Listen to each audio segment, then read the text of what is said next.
we know from the news that the German government energy policy has to reduce the use of nuclear power plant. Yes, so about less than a month after the Fukushima tragedy, the government policy in Germany has stated that they will reduce the nuclear power plant and will stop it by 2022. What I want to know is how to overcome the problem that, as we know, the energy demand is increasing day by day in Germany. So what's the solution that the government gives? That's the first question. The second one is about your experience. As you have mentioned before, that you have started your company in 1993. This means about 19 years of your experience. What I want to know is what is the most challenging problem that you have faced and how to overcome it. Maybe we can do it and implement it in our country, in Indonesia. This is the second one. And my last question is about your product. As you have said before, there are three types of solar panel: the poly, the mono, and the thin film.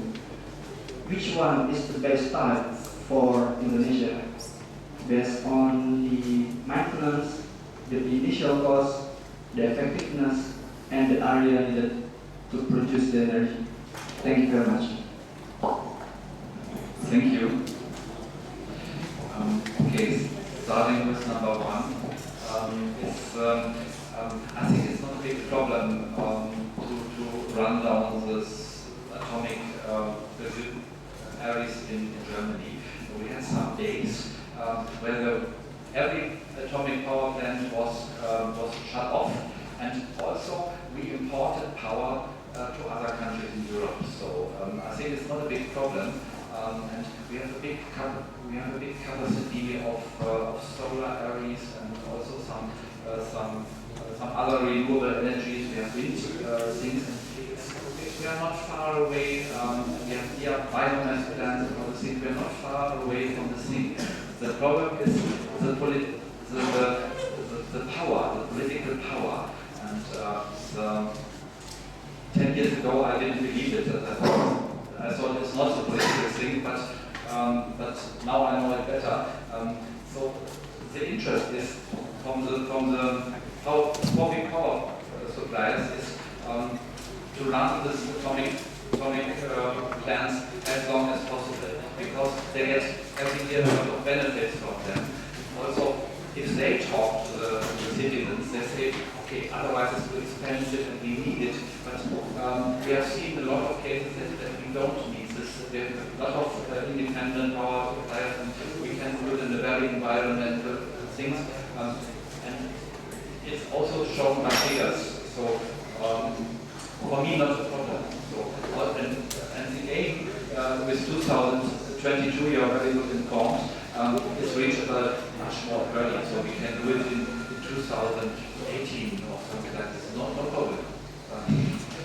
The second question is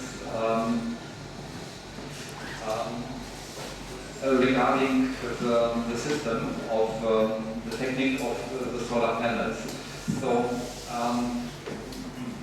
So maybe it's the same like in Germany. In Germany, the last years we didn't use thin film products much because. So I make a list with some disadvantages and with the advantages, and I make every sign a plus or minus. And so the price difference is not so big between. So not to 500 euro like they used to be or should be. The price advantage for thin film panels is only maybe 200 euro or 100 euro. And in this case, I would prefer mono or poly crystalline things. They are a bit more secure because it's not so difficult to produce them. It's more easy, and you don't have toxic inputs in this thing. They are more common, and they need not so much space like thin-film products. But if you have a pretty good price, and the price is so good compared to poly or monocrystalline, but it has to more than 100 or 200 euro or US dollar per kilowatt peak. But if you have a pretty big advantage and space is not a problem, and labor also not, then you can choose thin film. It's also a technique who can last a long time, so it's not, you cannot say it in general, but so my favorites are the crystalline types, and poly or monocrystalline is not important. It's the question of the mindset of the company and the price and things. They all have the same frame, and you can get 200 watt poly from the same company and 200 watt mono in the same frame, so same price is possible. And your third question is there's three things lacking. So the first is education, and that's also why we cooperate with your great university. So I think we made 20 years experience in Germany with these techniques, and so that's what where we could help. Also, you can learn from our mistakes, and so we set up education programs to share our knowledge, and that's why I'm here, and that's where we work in.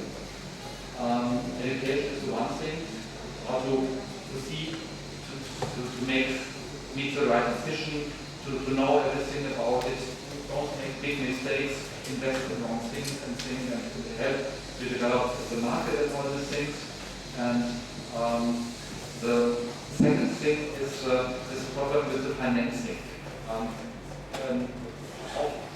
Also today, in a lot of areas and cases, the solar system is the cheapest system if you compare everything. So there's a lot of advantages, but the investor has to pay in advance. And so we have to help to build trust, to know how it, to educate how it works. That's also the government and the banks say, okay, we can trust, we need credits. Also we need good products for these things, and to help this, to help solve this financing problem, to pay in advance. That's the second thing. And the third thing is the three pillars. The third thing is, we should start with best technical solutions. Also, that's why your university is a very good place for it, to optimize the systems that you have the right problems, and not to start with very expensive areas, to start with the things where the prices are very good, to optimize the systems and then to use them. But we can start now. We don't have to wait for any optimized solution. So because it's a very good technical, and it's used and it's common and it's calculated, and there will not become the super solution. And even if the scientists found new products with very thin films or something, you need the mass market. You need a lot of factories to build all the things, and then the products are cheap. You need cheap products with a lot of products, with the production of a lot of factories. Also, you need secure products that you can trust. They are the products that you know for long term, that you see that they are secure. So